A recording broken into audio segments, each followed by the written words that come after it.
Before we get too far into that tier list, I just wanted to give a shout out to the 100K edition product that will be on sale Friday morning at 6 a.m. Eastern Standard Time. It's going to be a beautiful piece, and I hope that you guys are excited to get the chance to celebrate 100K on the channel. Let's go talk about that tier list. Season 2 of Yu-Gi-Oh! Master Duel is here, and we're going to be talking about the tier list breakdown, at least from my standpoint. Be like the 33.8% of you guys have not smashed the living crap out of that subscribe button. Smash it so we can get beyond 100K here. So we're going to go through, we're going to just kind of give some generic thoughts here on the presentation breakdown of this list here.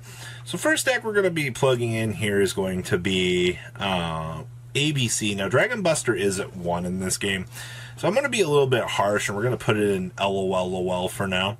I think Emancipator is 1.5 right now, even though this deck is crazy powerful with triple block dragon. Maxi does exist as a little bit of a grindy check to this deck, but we'll adjust this as we go here. But I think for now, we're going to put Emancipator in 1.5. Adding Nister. Now, adding Nister is a very interesting one because a lot of people are climbing the ladder and finding a lot of success with this last season. I really do think that this deck is very underestimated by the player base here. And I think that this is something that, it's not quite tier 2, but I do like it here. Makaba and Friends. Yeah, Winda shenanigans. This deck is really solid all the way across the board here. I think that this deck is particularly one of the scarier matchups that you can kind of run into on the ladder here, and it will leave you devastated if you don't know what the heck you're doing. Altergeist. I think Altergeist is safe in 3. I've come across it a couple times. I don't think that this deck is bad at all, personally. I think this deck can actually do things. Is it crazy powerful? No, but it still does maintain some of its board capabilities. Burning Abyss. I've ran into a lot of Trap BA climbing up on the ladder here. I think that this deck in tier 2 is absolutely fine as a competitor. I think there's no reason why this deck does not deserve a very high spot on the ladder, all things considered, for what it can do in terms of making its boards, all the searching it really has here. Blue Eyes, I hate to say it, but I gotta put this in LOL. Cyber Dragons, I'm gonna put them in tier 3.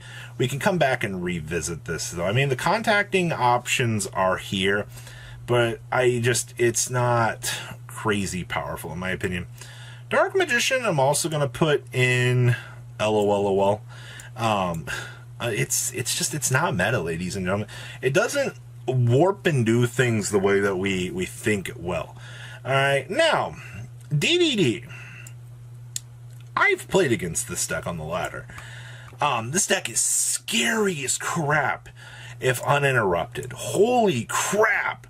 This deck will scare you. But the problem is I think it requires a special kind of player to want to dedicate time to want to play this.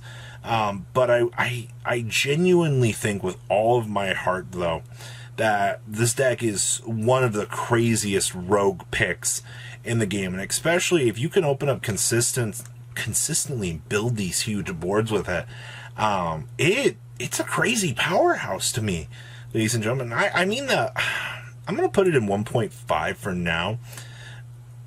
No, we'll put it here. Borreload Savage / Dragon Link.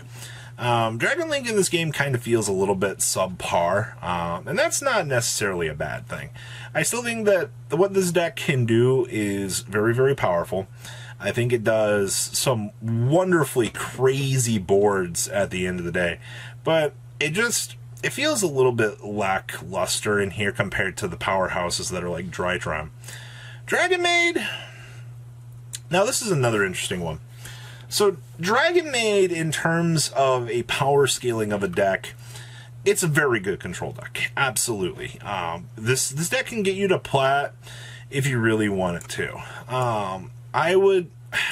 It feels a little bit less powerful than the rest of 1.5 in terms of building here. We're going to put it at tier 2 to hold for now.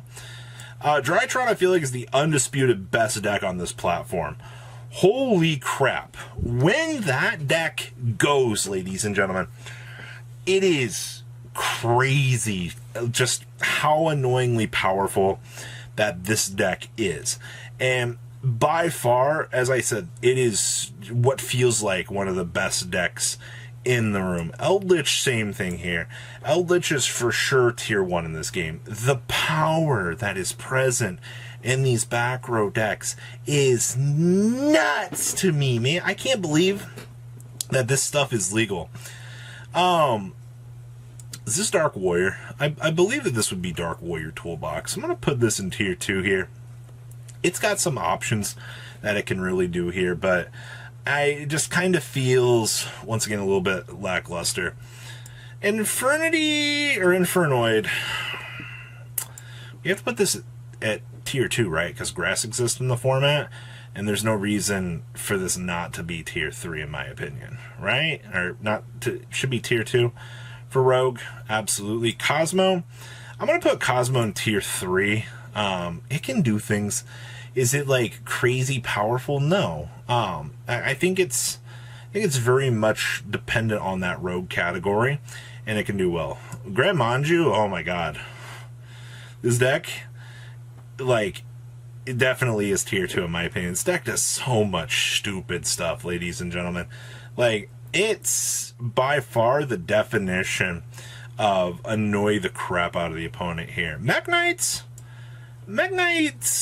Invoked. See, this is an interesting one. I know this deck can do stuff. Does it, like, belong here? We'll put it in tier 2 as a placeholder for now. I'm gonna hate to say this, but I think I have to put Necros in tier 3. It's just, it doesn't quite perform to the standard that I really want. Orchist, we're gonna put this in tier 2 as a placeholder for now. Phantom Knights, I think this deck belongs in tier 1.5, even though they got a lot of crazy support here. This deck is absolutely the definition of good Yu-Gi-Oh! They have everything that they have in the current TCG. There's no reason why this deck shouldn't be here. Praying Kids, same thing. 1.5 all day long, baby. That deck is good stuff. Totally awesome.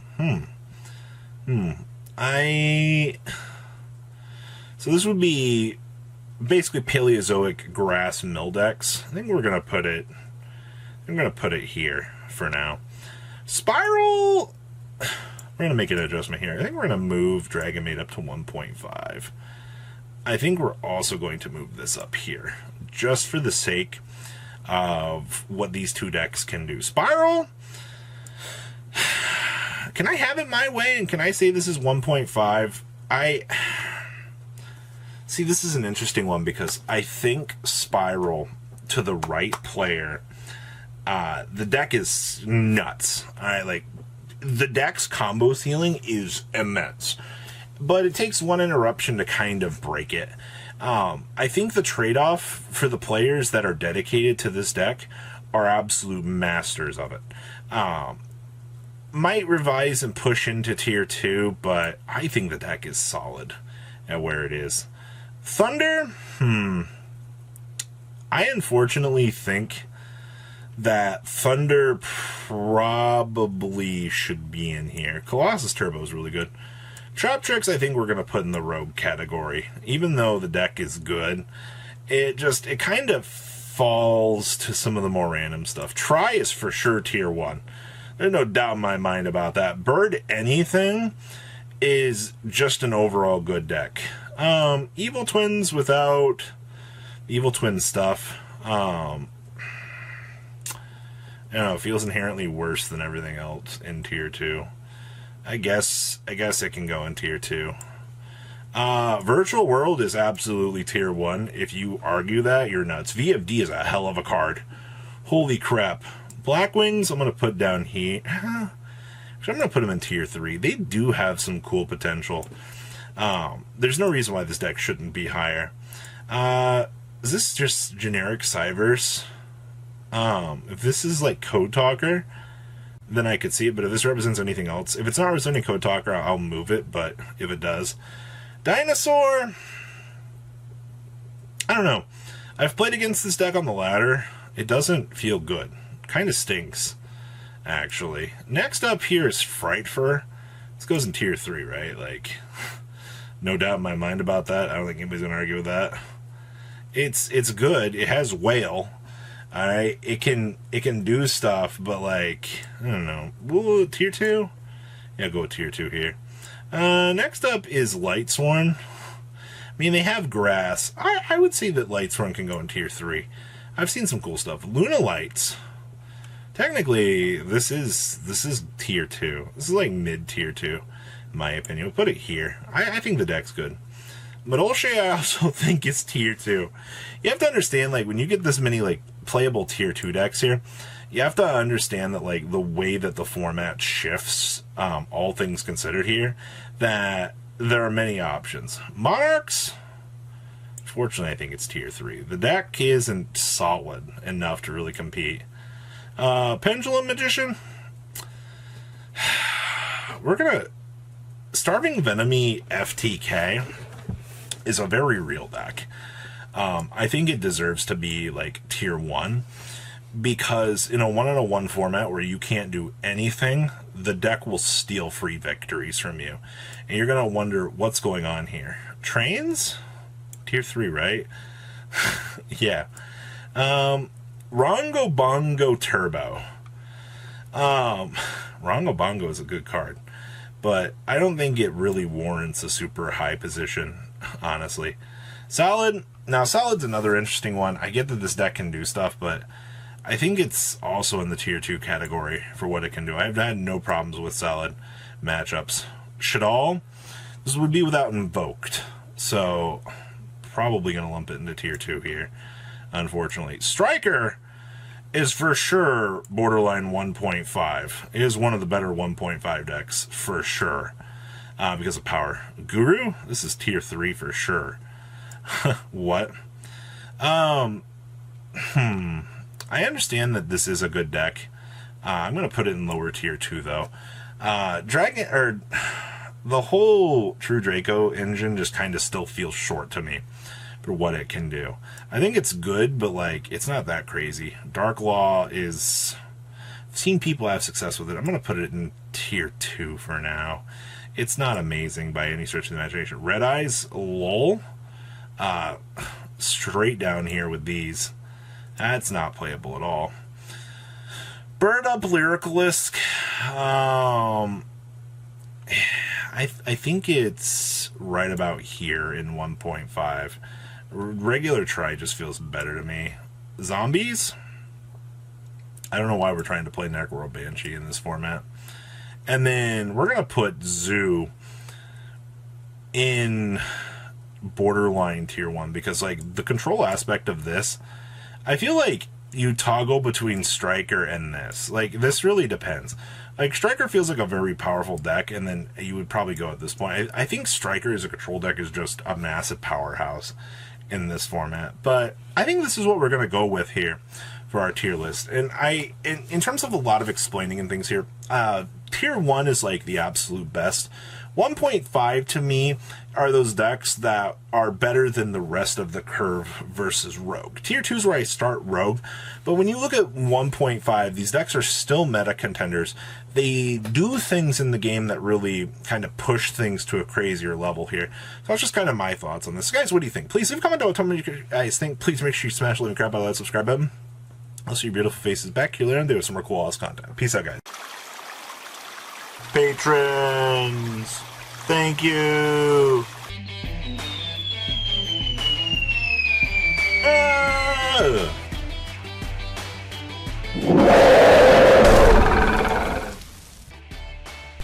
Thank you so much for watching. Check out these other videos.